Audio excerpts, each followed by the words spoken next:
Every year, hundreds of courageous mountaineers make it their mission to climb the highest point on Earth.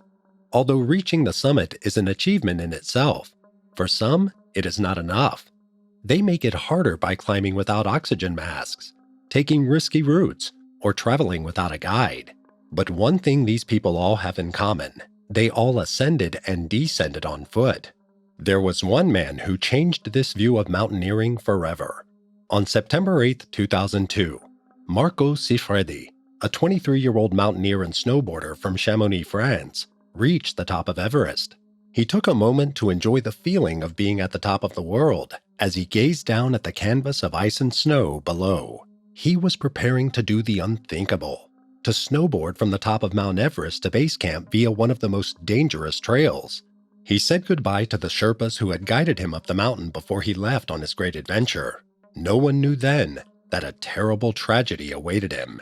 This is the story of Marco Siffredi. Marco Siffredi, born May 22, 1979, grew up in Chamonix surrounded by the breathtaking beauty of the mountains.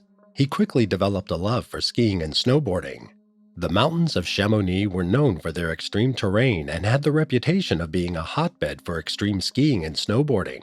In 1924, the first ever Winter Olympics were organized there. Local heroes like Jean-Marc Boivin and Bruno Gouvi, who became famous for their daredevil skiing, served as inspiration for Marco as he took on the valley's most challenging slopes, the north face of the Aiguille du Midi in the Mont Blanc area. Everyone agreed that Marco was crazy to even consider the descent, but nevertheless, on June 17, 1996, Marco woke up, grabbed his snowboard, and made his way to the mountains. It took him 7 hours to reach the summit, after which he began his daring descent. He completed the trial without unstrapping his snowboard even once, finishing the descent according to the rules that would qualify it as a legitimate performance. Just a year after learning to snowboard, Marco successfully descended the Mallory route on the north face of the Aiguille du Midi. This is a route of about 1,100 meters of steep and rocky passages of around 55 degrees. This teenager of just 17 had just accomplished what no other had dared to do up till that point, and news spread fast around his town of the fearless or stupid kid who took on the impossible. Marco continued to shine in the world of extreme skiing and snowboarding, consistently adding to his list of impressive first descents. Despite excellent performances, Marco was far from finished. While many heralded him for his accomplishments, this was far too little for his ambition.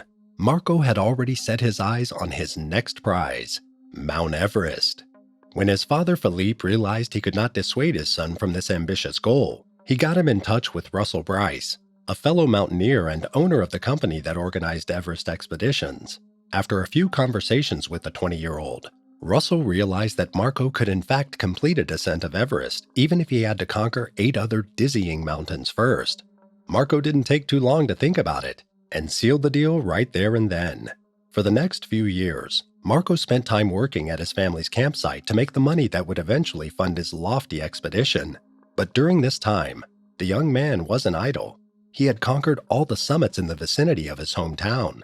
In June 1999, Marco made the first snowboard descent and the second descent ever of the coveted Mont Blanc in the Aiguille Verte.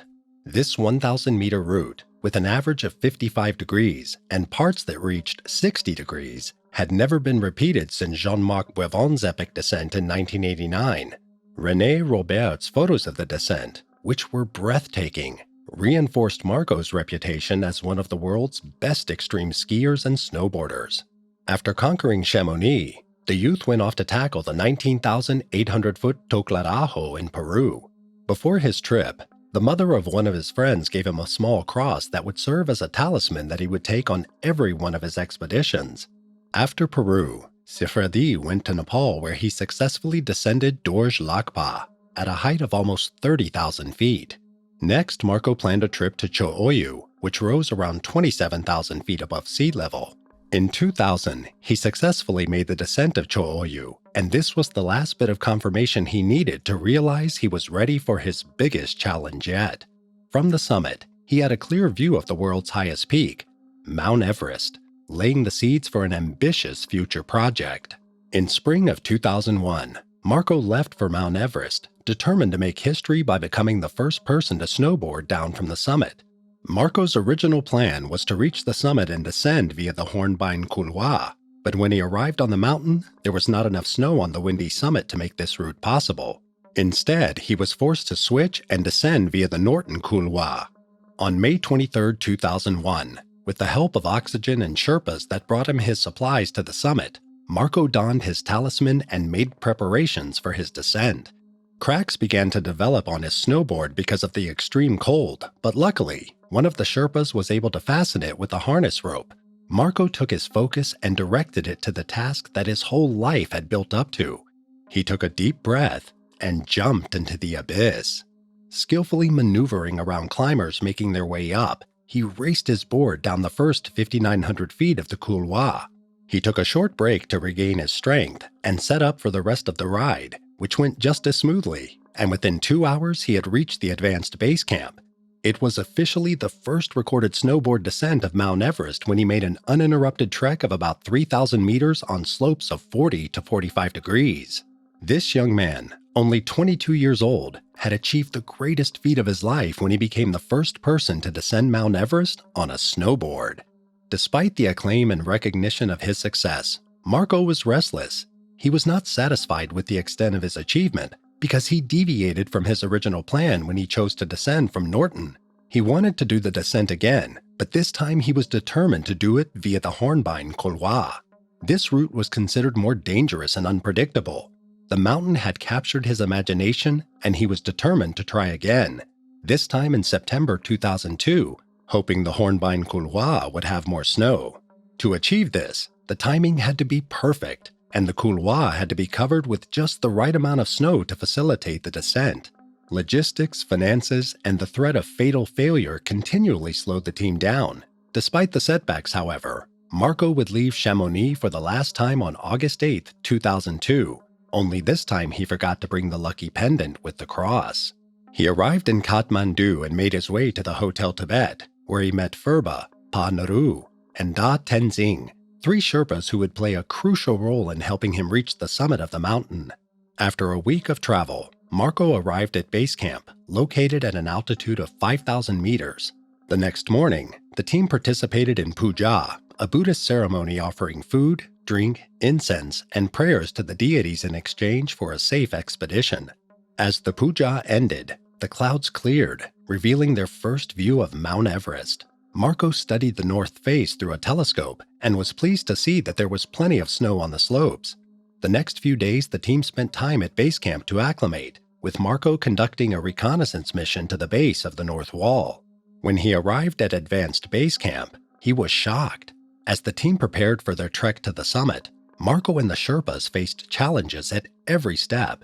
During their first approach to the northern mountain pass, they were forced to turn back because of bad weather. Marco struggled to acclimate to the high altitude and often suffered from headaches as they climbed higher and higher. Despite these challenges, they remained determined and persevered, eventually reaching high camp at 8,300 meters. The weather at the mountain was far from ideal, and every time the group of climbers thought they could make headway, their plans would become the victim of unforeseen circumstances. Avalanches and melting ice consistently foiled the climbers' plans for a quick and speedy ascent, and everyone waited till the conditions were favorable for the stunt. So you can imagine that when news about the clear weather forecast on Sunday, September 8th broke out, Marco was ecstatic knowing it would be his best chance at making it to the summit. However, as he spoke with his friend Jan on the phone, he mentioned adieu, which is typically only used when a person expects to never see the other again. This concerned Jan, but Marco brushed it off and went ahead with their plans to climb the summit. He also called his friend Bertrand to share his progress and the great conditions on the mountain. Despite the challenges he faced, he felt strong and confident. As he continued his trek, the satellite phone batteries ran out and eventually stopped working, leaving Marco and the Sherpas all alone in the harsh environment of the mountain. Without any means of communication, they were completely isolated and vulnerable to whatever challenges came their way. Eventually, the group began the climb on the 7th of September, and by the 8th, they had already risen to an altitude of 26,000 feet, also known as the Death Zone. When they reached the summit of Mount Everest, the highest point on Earth, The feeling of euphoria was unparalleled. Although exhausted from the grueling 12.5-hour climb in the death zone, they could not help but feel a sense of accomplishment and elation. For Marco, however, the summit was just an obstacle on the way to his ultimate goal, to complete the mountain's first uninterrupted snowboard run. The Sherpas sensed that a storm was coming and tried to convince Marco not to snowboard down, but he would not listen. He had waited for this moment for what felt like an eternity. He was face to face with the Hornbein, and he had no intention of backing down. He refilled his oxygen tank and was ready. With 3,000 meters of pristine snow waiting for him on the Hornbein couloir, Marco was determined to make his dream come true. Despite the worries of his Sherpa companions and the rising clouds, Marco braced himself and began his descent at 3:15 p.m. He was ready to go. The Sherpas were the last to see him descend alive along the slope of the Hornbein.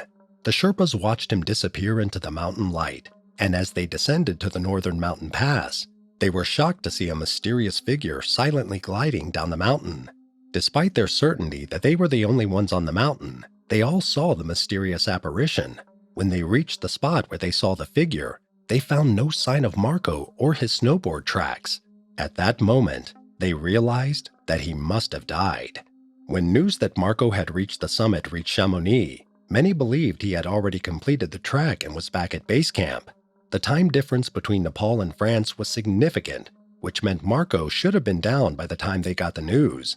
There was no phone call, no joyous or victorious celebratory message from the 22-year-old. Nothing.